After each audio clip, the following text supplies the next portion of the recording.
여러분 안녕하십니까?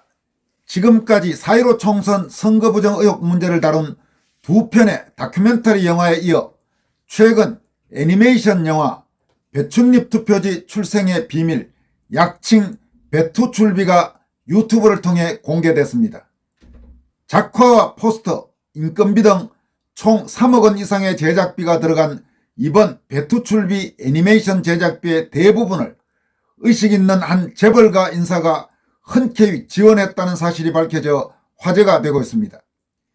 이번 애니메이션 영화의 제작 총괄과 시나리오를 맡은 주식회사 VON의 김미영 대표는 자신의 소셜미디어에 올린 애니메이션 배춧잎 투표지 출생의 비밀 배투출비 제작 후기를 통해 이 같은 사실을 처음으로 공개했습니다. 김미영 대표는 2023년 12월 9일 세계인권선언 기념일 전날 오프라인 공개하고 12월 18일 전격 유튜브 공개된 배투출비는 총 제작비가 3억, 작화 플러스 포스터 플러스 인건비 이상 소요된 회심의 역작입니다. 대부분의 제작비를 지원한 분은 시간이 지나면 알게 되시겠지만 아직은 익명을 부탁한 소위 재벌가 인물입니다. 작업을 위해 제가 자금을 부탁한 것이 아니라 스스로 사람을 보내 부정선거를 널리 알릴 방법을 찾자고 하셨고 필요한 자금을 지원하겠다고 하셨습니다. 라고 밝혔습니다.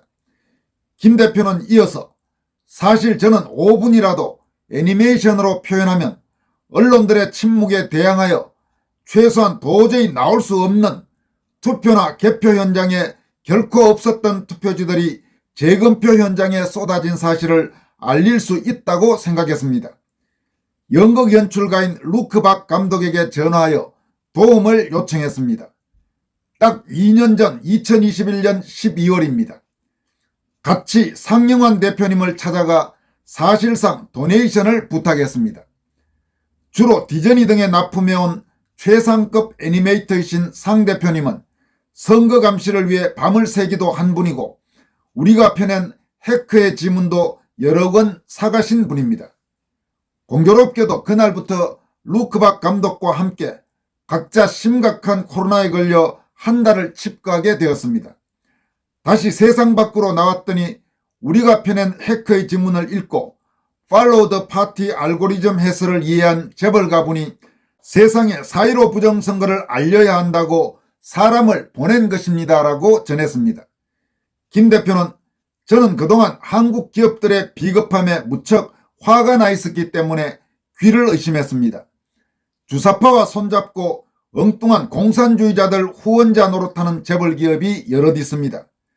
특히 SK와 정림건축에 대해서는 제가 누누이 분통을 터뜨렸으니 이미 아실 터이고 이번에 서울의 봄 홍보에 광분하는 CJ 보십시오. 한국 재벌에 대한 불신 때문에 재벌가에서 온 기별에 제가 좀 놀랐습니다. 이것이 짤막한 애니메이션이 장편으로 늘어나게 된 사연입니다. 라고 밝혔습니다.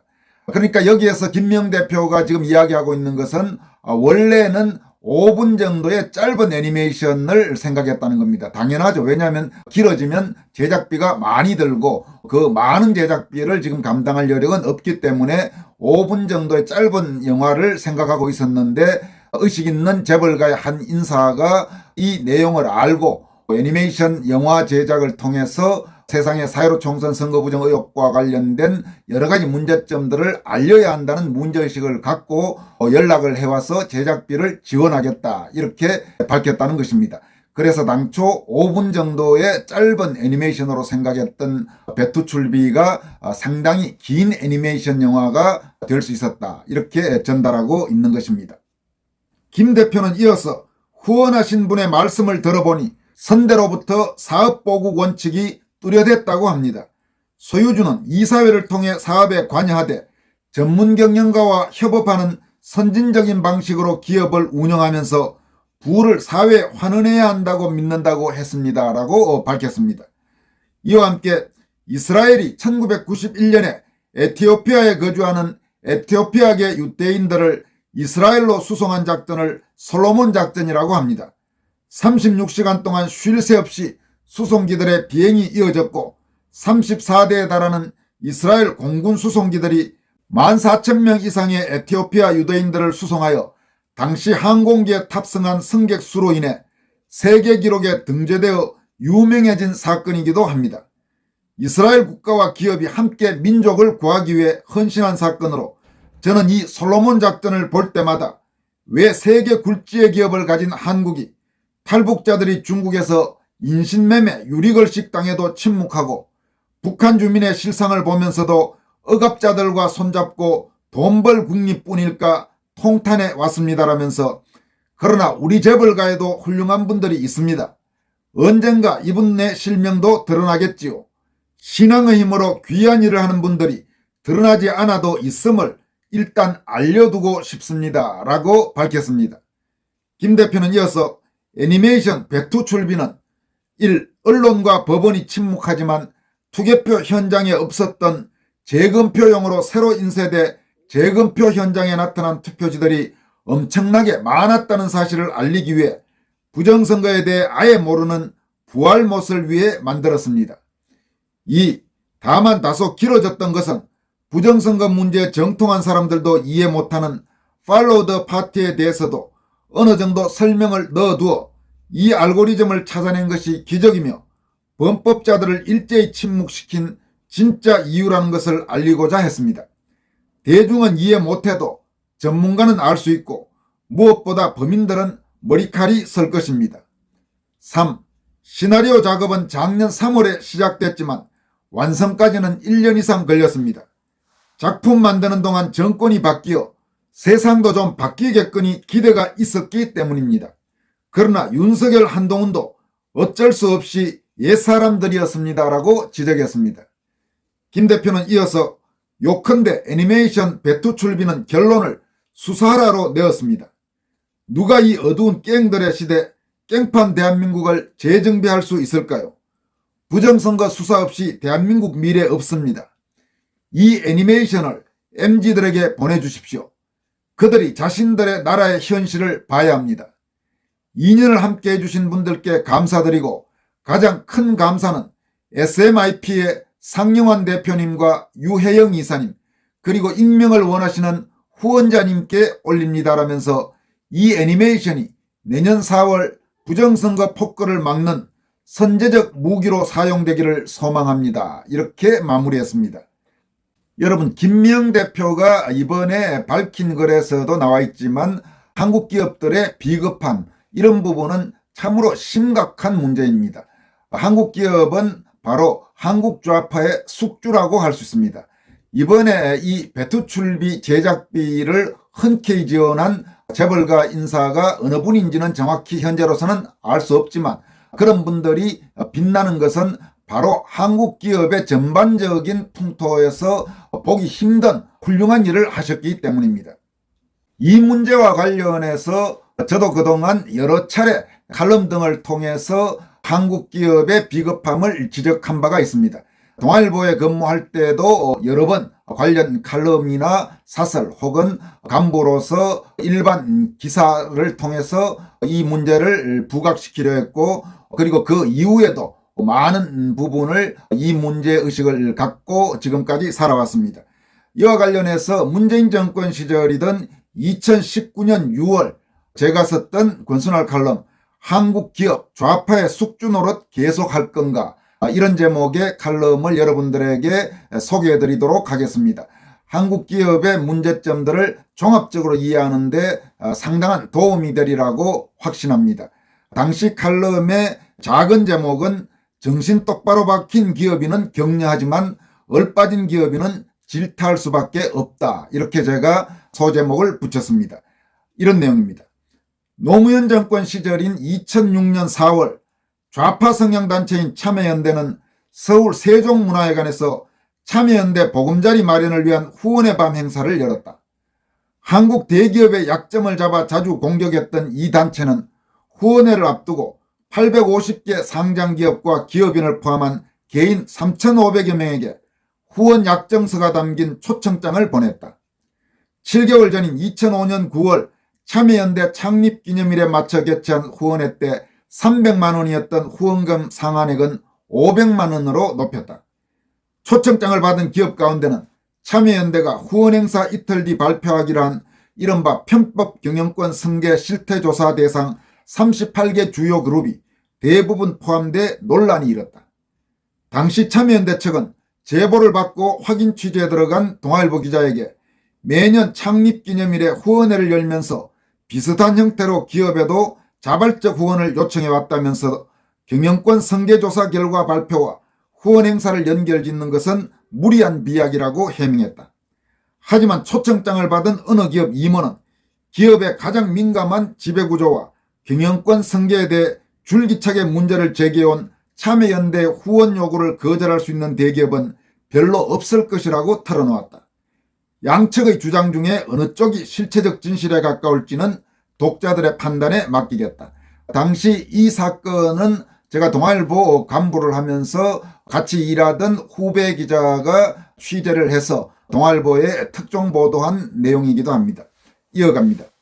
한국의 좌파된 차들이 대기업을 자신들의 숙주로 삼아 후원금을 챙긴 비슷한 사례는 또 있다. 2005년 10월 재단법인 환경재단은 서울 시내 최고급 호텔에서 후원 행사를 열면서 어린이 환경기금 명목으로 주요 기업에 후원금을 요청했다. 당시 환경재단은 좌파 환경운동 분야에서 영향력이 큰 환경재단 상임이사 명의의 공문도 보내 기업별로 500만원, 300만원 등 100만원에서 1000만원까지의 후원 금액을 명기하기도 했다. 김문수 전 경기지사, 김진태, 박대출 의원, 박선영, 조전혁 전 의원 등과 함께 문재인 좌파 정권에 대한 날카로운 직격탄을 종종 날려 주목받는 차명진 전 의원이 2019년 6월 19일 페이스북에 올린 기생충 좌파들의 새로운 생존 방식이란 제목의 글은 곱씹어 볼만하다. 그는 21세기 들어서 세계 사회주의의 공멸에도 불구하고 한국의 좌파들은 이념을 포기하지 않았다. 대신에 생존 방식을 바꿨다고 썼다. 이어 현재 한국 좌파들이 가진 생각을 다음과 같이 진단했다. 자본주의 체제와 맞서봐야 우리만 부서진다. 대신에 우리가 그들의 지위에 오르자. 물론 반대만 하던 우리에게 자본가들의 근면정신, 개척정신은 없다. 그렇다면 그들의 아킬레스건을 건드리자. 일 중독에 빠진 물렁물렁해진 자본가들의 일상 속으로 파고들어 그 속을 파먹자. 그래, 기생충이 되자. 차명진은 좌파들의 기생충화 현상은 우리 사회 곳곳에 만연해 있다면서 그들은 각자의 숙주에 붙어서 피와 영양분을 열심히 빨아대고 있다. 기생충의 최고 정점에는 권력까지 장악한 좌파 정치 집단들이 있다고 강조했다. 이와 함께 이 나라 국민들은 정신 차리고 등 뒤를 돌아봐야 한다. 일터에서, 학교에서, 신문지면에서, TV 모니터에서, 광고시장에서, 선거판에서 내가 지금 내 피를 빨아먹는 자들의 숙주 노릇을 하고 있지는 않는지라고 글을 맺었다. 우리 사회는 우파는 경제적으로 부유하고 좌파는 가난하다고 여기는 막연한 인식이 지금도 적지 않게 퍼져 있다. 과거에 그런 시절이 꽤 오랫동안 이어진 것은 사실이었다. 그러나 한국 사회 곳곳에서 권력과 영향력의 추가, 왼쪽으로 현저히 기울어지면서 상황은 달라졌다. 특히 차명진의 지적처럼 좌파들이 자본가들의 아킬레스건을 건드리며 실익을 챙기는 기생충 전략을 택하고 부의 상징적 존재인 기업이 좌파의 돈줄이 되는 숙주 노릇을 반복하면서 권력에 이어 돈까지 두둑히 챙기는 좌파가 빠른 속도로 늘어나고 있다. 한국의 배부른 좌파, 배고픈 우파 현상은 시민사회단체 분야에서 가장 극명하게 드러난다. 문재인 정권에서 민변, 민노총과 함께 막강한 힘을 자랑하면서 서울대, 고려대, 연세대 등 속칭 스카이들을 압도한다는 말까지 나오는 참여연대는 땅값이 비싼 서울 종로구의 도심에 번듯한 자체 건물을 갖고 있다. 상근 직원 수도 적지 않다. 참여연대는 2006년 5월 이 건물이 들어설 서울 종로구 통인동 150여 평의 부지를 24억 6천만 원에 매입했다는 보도가 그해 7월 나온 바 있다. 참여연대와 밀접한 인적, 이념적 네트워크를 지닌 아름다운 재단 등 다른 좌파 단체들의 살림살이도 넉넉하다. 저는 이 칼럼에서 이어서 좌파 단체 주머니 두둑히 채워준 대기업들의 죄가 크다, 이런 작은 제목으로 칼럼을 다음과 같이 이어갔습니다. 새로운 부가가치를 만들어 돈을 버는 일에 제대로 종사해 본 적이 없는 한국 좌파 단체들의 재정 사정이 풍족해진 데는 기업, 특히 대기업들의 지원이 큰 힘이 됐다. 하나의 신뢰를 들면 아름다운 재단은 2000년 창립 후 11년 동안만도 928억 원의 기부금을 거둬들였다. 이 가운데 대기업 후원금만도 수백억 원에 이르는 것으로 알려지고 있다. 참여연대와 아름다운 재단의 재정적 급성장에는 좌파 성향 사회단체의 대부로 꼽히는 박원순 서울시장을 중심으로 하는 인맥이 기업에서 끌어들인 자금이 결정적 영향을 미쳤다는 소문이 파다하다. 상당수 대기업은 단체에 대한 후원금 외에도 좌파 인사들을 개별적으로도 극진히 대접했다. 이름만 대면 알만한 주요 기업 중에는 이런 단체를 주도하는 좌파 인사들을 특별관리 대상으로 지정해 고위 임원이 수시로 접대하거나 특혜에 가까운 이런저런 편의를 제공했다. 재계 일각에서는 이른바 소액주주 운동의 리더격인 장하성 전 청와대 정책실장이나 김상조 현 청와대 정책실장도 국내 대기업들의 특별관리 대상 VIP였다는 의혹이 적지 않게 나온다. 기업 경영에 어떤 전문적 식견이 있는지 의심스러운 박원순이 2004년 3월부터 2009년 2월까지 5년간 포스코의 사회이사로 재직하면서 3억 5,700만 원의 보수를 받은 것을 비롯해 각종 좌파 단체 상당수 이사들이 여러 기업의 사회이사 등으로 영입됐다. 일부 기업은 좌파 단체 인사들에게 거액의 해외 연수 비용을 지원하기도 했다. 다양한 창구를 통해 각 기업에서 좌파 진영에 유입된 자금 중 상당액은 그들 사이의 재분배 과정을 거쳐 대한민국의 자유민주주의, 시장경제, 법치 질서를 흔드는 강성 좌파 세력의 군자금으로 악용되기도 했다. 젖과 꿀이 흐르는 좌파 단체와 대조적으로 대한민국 체제를 지키기 위해 노력하는 우파 성향 단체 가운데 재정적으로 여유가 있는 곳은 거의 없다. 대표적인 우파 시민단체 중 하나인 바른사회 시민회의는 문재인 정권 출범 후 후원금이 격감하면서 존립 자체가 흔들리고 있다. 한때 자유주의 원칙에 입각한 활발한 활동과 탄탄한 인적 구성으로 한국 우파의 새로운 싱크탱크로 성장할 것으로 기대됐던 자유경제원은 문재인 정권 출범 후 기업들의 지원이 사실상 끊기면서 급격히 위축됐다. 조직이 크게 축소되면서 현진권 원장은 물론이고 요즘 보기 드문 우파의 젊은 전사들인 여성연구원 대다수도 자신들의 의사와 무관하게 길거리에 내몰려 재취업 때까지 마음고생을 했다. 자유우파 성향의 한 법조인은 우파 활동을 하면 돈이 되고 좌파 활동을 하면 거지 된다는 공식이 만들어져야 정상인데 지금 한국은 이게 거꾸로 돼 있는 현실이라고 개탄한다. 좌파 단체 인사들에 대해서는 상전 모시듯 벌벌 떨면서 그에게 자금 지원을 아끼지 않았던 상당수 대기업과 이들의 이해를 대변하는 경제단체인 정경련 등은 이명박 박근혜 정권에서조차 우파 단체에 대해서는 푼돈을 지원하면서 상전 행세하려 했다는 점도 꼭 짚고 넘어가자. 문재인 정권 들어서는 대기업들의 행태가 어떨까? 노무현 정권 때와 같은 구체적 정보가 공개된 것이 아직은 부족하긴 하지만 노 정권보다 훨씬 더 왼쪽으로 경도된 데다 대기업에 대한 권력 전반의 노골적 압박이 두드러진 이 정권에서 이런저런 방식으로 대기업과 좌파의 부적절한 공생관계가 이어지고 있을 가능성이 적지 않다. 어쩌면 우리가 모르는 어느 곳에서는 과거보다 훨씬 심각한 수준으로 기업들이 좌파의 숙주 노릇을 하고 있을지도 모른다. 이어서 내 기업 강연료는 회당 1,500만 원 균일가 공헌한 탁현민, 이런 소제목으로 군수날 칼럼은 다음과 같이 이어갑니다. 최근 들어서는 좌파 인사들의 새로운 수입원으로 누가 봐도 비정상적으로 높은 수준의 외부 강연료와 행사료 등이 부각되고 있다. 이와 관련해 문재인 정권 출범 후 청와대 의전비서관실 선임행정관을 지낸 탁현민 대통령 행사기획자문위원회 얼마 전 페이스북 글은 눈길을 끈다. 그가 이 글을 쓴 시점은 방송인 김재동 씨가 지방자치단체에서 한 회당 1,000만 원을 넘는 거액 강연료를 잇따라 받은 사실이 드러나 논란이 확산되던 때였다. 탁현민은 한 국회의원이 최근 자신의 강연 내역 자료를 요구했다면서 나의 강연료가 궁금한 것 같은데 여기저기 바쁜 분들 괴롭히지 말길 바란다면서 가능하면 사용하지만 꼭 필요하다고 하면 학교는 100만원, 지자체나 단체는 300만원, 기업은 1,500만원 균일가다라고 썼다. 탁현민은 해당 국회의원실에서 강연을 요청하신다면 그건 한번 고려해 보겠다.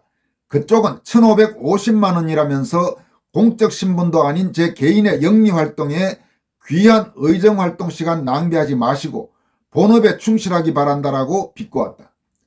탁현민이 공개한 자신의 적정 강연료 수준을 보면서 특히 주목한 것은 기업 강연료가 1,500만원 균일가라고 한 부분이다. 그가 2007년 출간한 남자 마음 설명서와 말할수록 자유로워지다라는 두 권의 책에는 내 성적 판타지는 임신한 선생님, 등과 가슴 차이가 없는 여자가 탱크톱을 입는 것은 남자 입장에서 테러당하는 기분, 고등학교 1학년 때 친구들과 여중생을 공유했다. 고등학교 1학년 때 첫 성관계 상대가 얼굴이 좀 아니어도 신경 안 썼지 그 애는 단지 섹스의 대상이니까 등의 내용이 들어있어 청와대 선임행정관 시절 큰 논란이 된 바 있다. 그는 또 공개석상에서 왼쪽 손 사이에 오른쪽 팔목을 끼워 넣는 저속한 동작을 연출하기도 했다.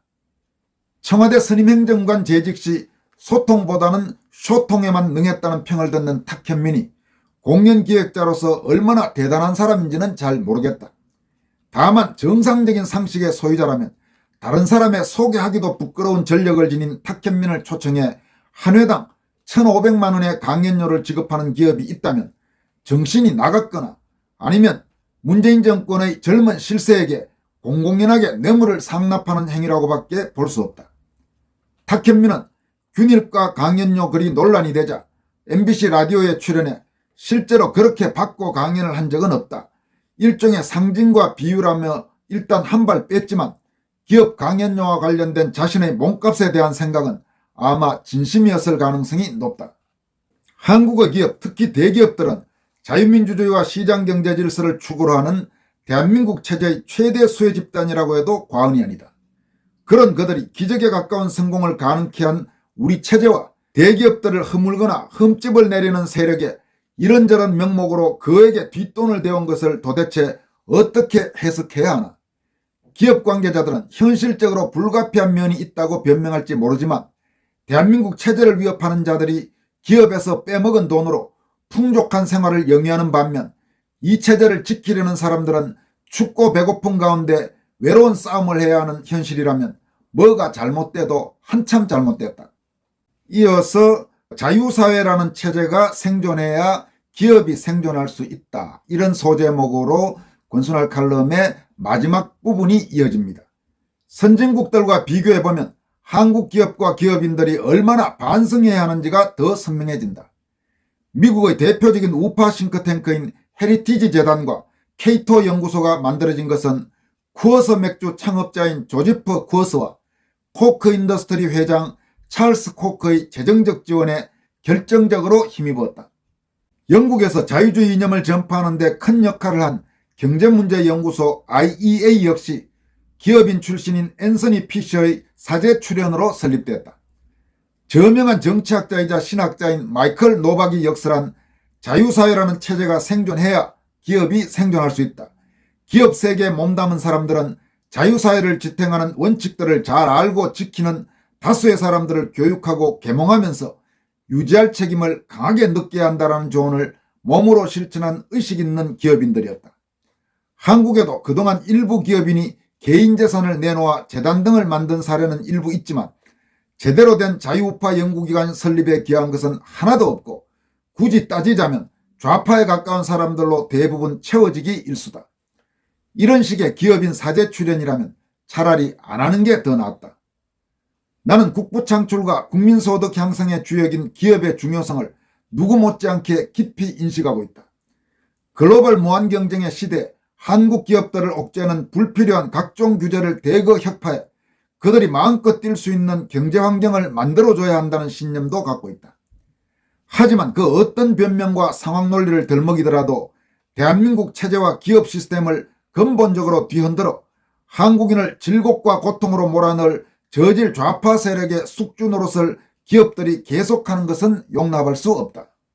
내가 동아일보에 몸담고 있을 때 문화사업이란 미명 아래 왜곡된 좌파 이념을 확산시키는 영화 제작에 대거 자금을 투입한 CJ와 이그룹 이재현 회장, 이미경 부회장 남매의 행태를 강도 높게 비판한 칼럼을 썼던 것도 이런 문제의식과 무관하지 않다.